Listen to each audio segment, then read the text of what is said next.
Hello, welcome to the IndyCar Outlap with Jake and Jack.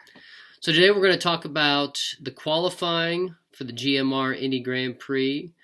We're going to do the race report for what happened during the race, talk about some IndyCar news, and answer some questions. So Jack, let's start with what happened Friday during qualifying. Who were the top 6 in qualifying for the GMR Indy Grand Prix? So in 6th place, we have Connor Daly with his first time making it into the Fast 6. We have McLaughlin 5th, Pillow 4th, Harvey 3rd, Newgarden 2nd, and Grosjean with his first IndyCar pole. That was pretty awesome to see Grosjean get his first pole. Yeah. We did have some surprises though. The second group, there were some guys that didn't make it out early on in qualifying. Shockers were Pagenaud, who's won it twice. Power, who's also won it a couple times. Alexander Rossi, who was really faster in practice, didn't make it out. Scott Dixon, IndyCar champion, didn't make it out. And then Pato O'Ward, who won the last race, was also not able to make it into the top 6. But we did have 2 rookies with McLaughlin and Grosjean in the top 6.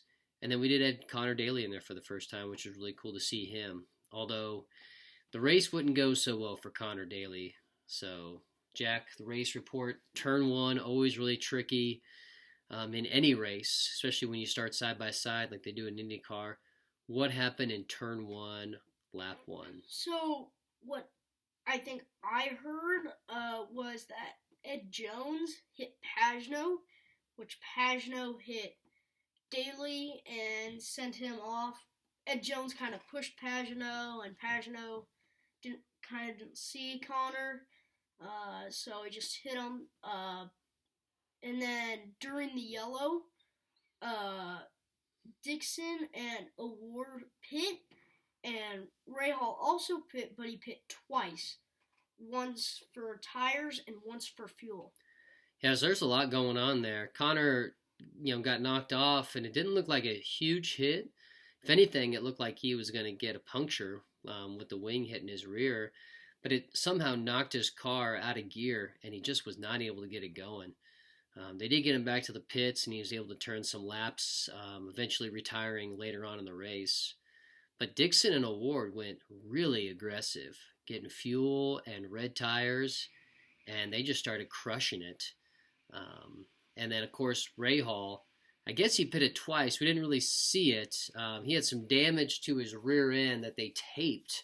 You could see it flapping throughout the race. And then he pitted again for fuel. And he was pretty upset at his team and the strategy coming out of there. But it would turn out to work out in the end.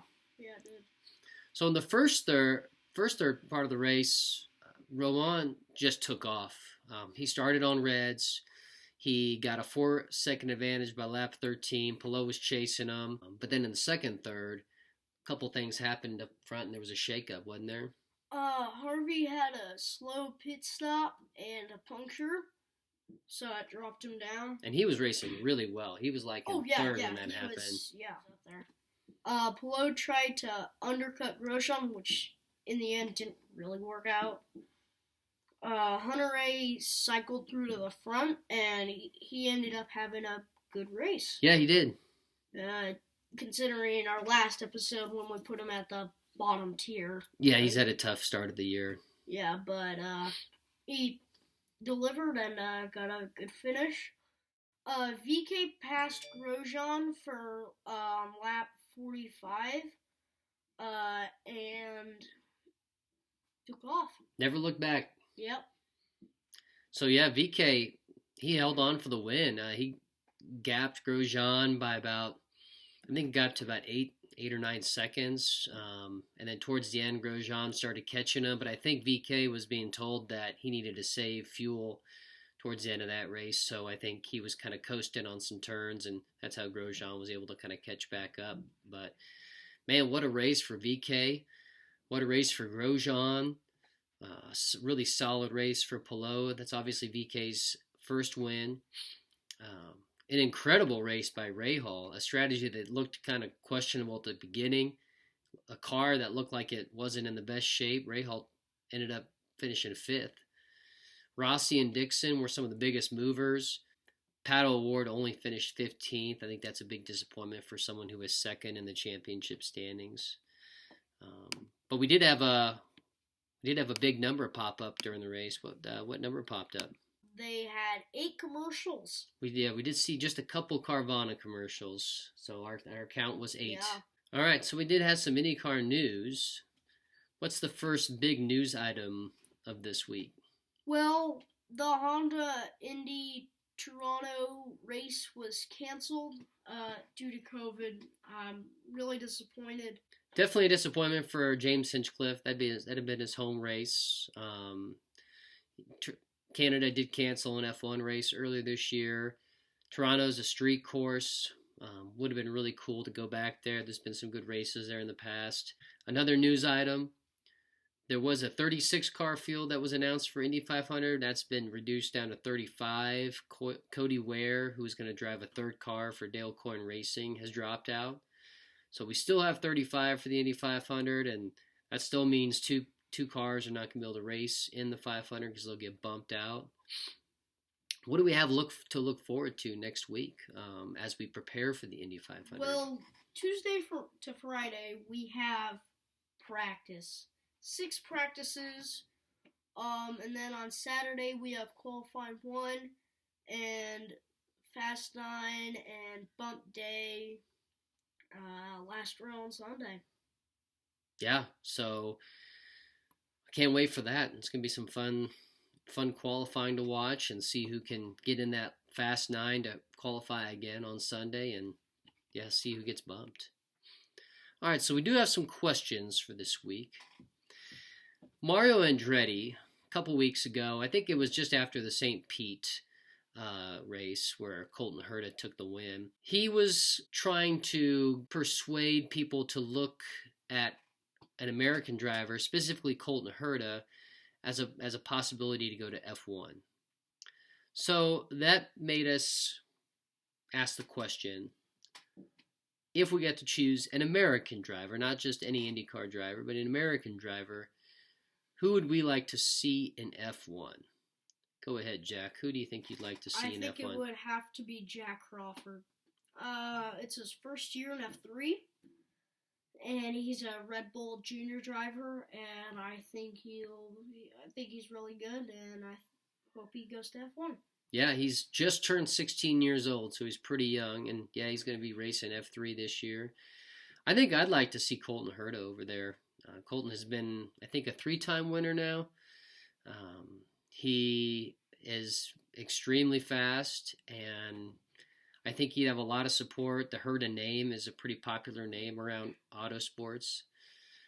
So I'd like to see just what he could do over there. Next question, Jack. Do you enjoy ovals? And yes. If you do, how many should be on the calendar? So definitely yes from both of us. Yeah. How many would you like to see? 6. 6 ovals. Yeah, I love ovals. I think it tests the patience and reliability of the cars. I love watching them. I love how fast they go, and I would like to see more. Yeah, I would too. I think 4 to 5 seems about right. Obviously, the Indy 500 is a lot of fun. I remember Fernando Alonso at a press conference just a couple weeks ago, or even it was Lando Norris asked him if the Indy 500 was scary, and Fernando Alonso, without missing a beat, said yes, very scary, and he was dead serious when he said it. So, and there's a reason why guys like Jimmy Johnson and Romain Grosjean are refusing to race ovals this year. It's because they are dangerous. We saw, what happened with Robert Wickens, at Pocono. They're very, very dangerous. So I'd like to see a couple more on the calendar. Bring it to Kansas Speedway. Kansas Speedway. That'd be awesome. They've been there before. They have. So that would be cool. So the Kansas Speedway would be a new track. What other track would you like to add to the calendar if you could pick any track? Coda. Really enjoyable and a lot of cool racing. Yeah, it's got great elevation changes, and it's just a really cool looking track. One track that's always been really fun just to race just digitally for me is Virginia. International Raceway, VIR. Looks like a really cool track with a lot of elevation, just a lot of interesting corners, blind apexes, things like that. I think it'd be a lot of fun to see the cars go around there. Okay, so Penske, who's running IndyCar right now, wants a third engine manufacturer. He's got Chevy, he's got Honda, great partnership with both of them. They're producing great engines for very, very even racing right now. But they want one more engine manufacturer to be involved in IndyCar. So whose door do you go knocking on? I'd say Ford. They always kind of had a rivalry with Chevy, and like they're not really in a whole lot of, I guess, auto sports. I mean, they're NASCAR, so is Chevy. But yeah, I think they would be great to go to IndyCar and challenge Chevy there. I'll jump on the rumor mill bandwagon because it's already been mentioned a couple times, but I'll go with Ferrari. It'd be just the biggest name you could possibly get. Ford's a big name as well, but Ferrari even carries more weight in auto sports and racing history. I'd love to see Ferrari get involved in IndyCar. I think it'd be a lot of fun, and I know they're looking at other motorsports to get involved in, so I think it could possibly happen. Well, that's all we got for this week. You can email us by going to IndyCarOutlap@gmail.com, or we're on Twitter at IndyCarOutlap. You can leave questions and comments below. Make sure you subscribe. Our next show, we're going to rank the liveries of the Indy 500 and make some predictions for qualifying. Join us then. Bye. Bye.